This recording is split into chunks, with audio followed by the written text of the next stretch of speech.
This is One on One.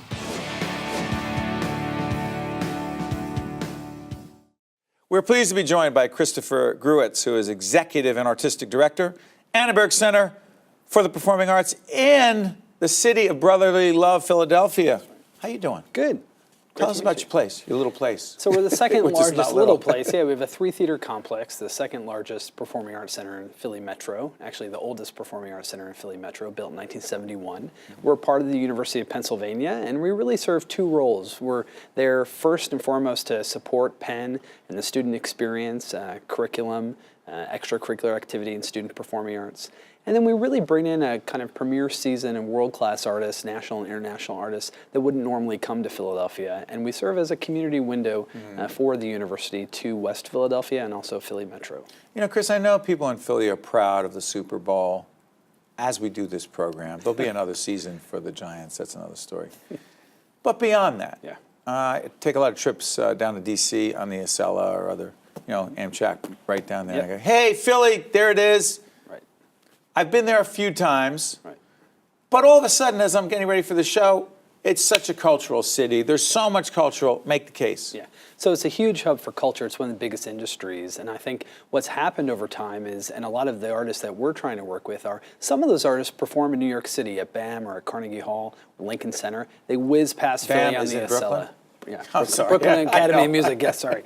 But Yeah. they might whiz past Philadelphia on the Acela and perform again in Washington, D.C. And so a lot of what our role in Philadelphia is capturing a lot of those national and international artists that may have been to Philly in the past, but recently haven't been Who do you there. get? So I'll give you an example. Mark Morris, Brooklyn-based choreographer, one of the top choreographers in the world, hadn't been to Philadelphia for about 14 years. We brought him in this year as our first artist in residence, did a great program with Penn Medicine, obviously a huge medical powerhouse in the nation, around Dance for Parkinson's. So not only were we presenting Dance for Parkinson's, Talk about so that. Dance for PD, it's a program Mark Morris developed for people with movement disorders. Well, Penn Medicine happens to have a big focus on neurology and movement disorders. And so we're able to kind of combine two public performances which sold out, bringing the company back to Philadelphia after 14 years with a symposium for medical professionals and patients. So we led a big day with about 100 patients and their caregivers around movement and dance, working with the dancers. So at Penn and at a university, performing arts centers kind of have a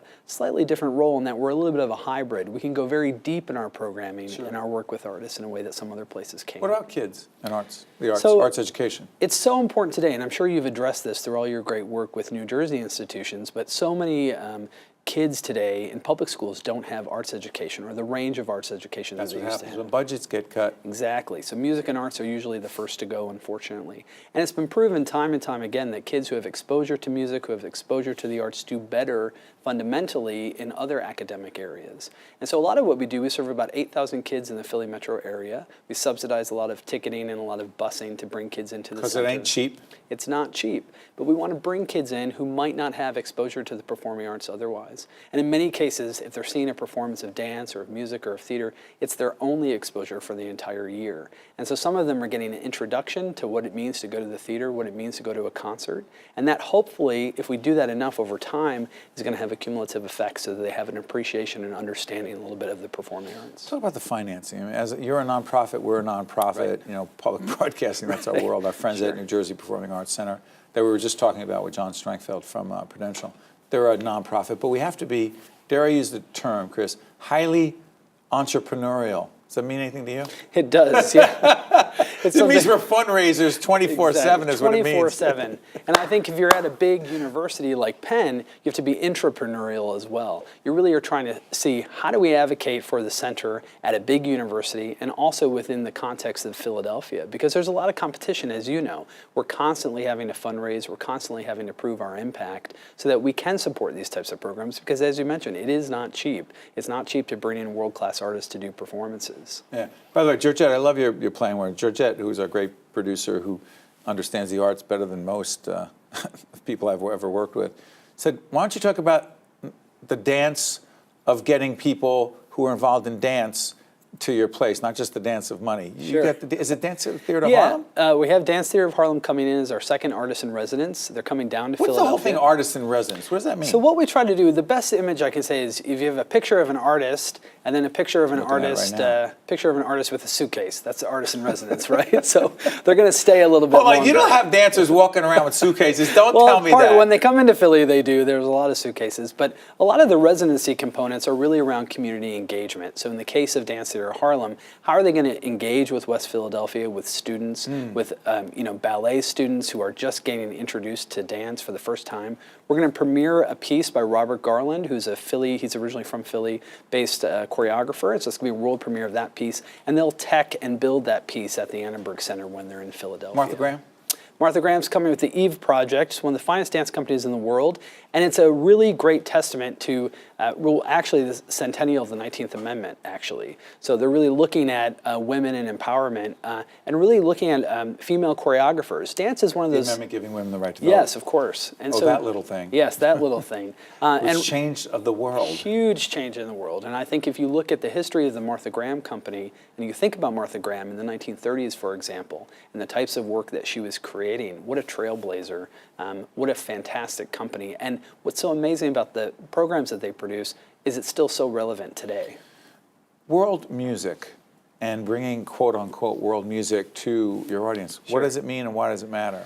So it matters so much today, more than it ever has, in trying to introduce people to different cultures, trying to have audiences have exposure. A great example that we did was the Cuba Festival this past spring. Cuba Festival. Right, so we wanted to look at Cuban artists, not only traditional Cuban artists like Chucho Valdez, but we wanted to look at artists today coming out of Havana. What is the scene in Havana today across jazz and across these types of different forms, dance?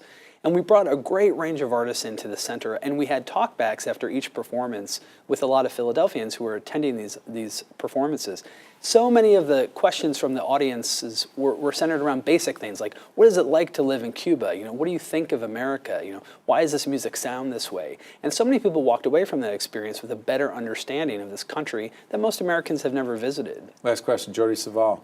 Jordi Savall is coming to Philadelphia for the first time. He performs in New York City on a fairly regular basis. Who is he and why does he matter? He's probably one of the most significant musicians of our time in terms of early music, so music before Mozart, European music, ancient music that you don't hear very much, but he crafts these really interesting programs, and this one's on the history of slavery in the Western world. Wow. And so it's a program called Routes of Slavery, bringing in musicians from Africa and Latin America as well. You love your work, don't you? I love it, yeah. It's a real privilege to do this type of work. 1 to 10?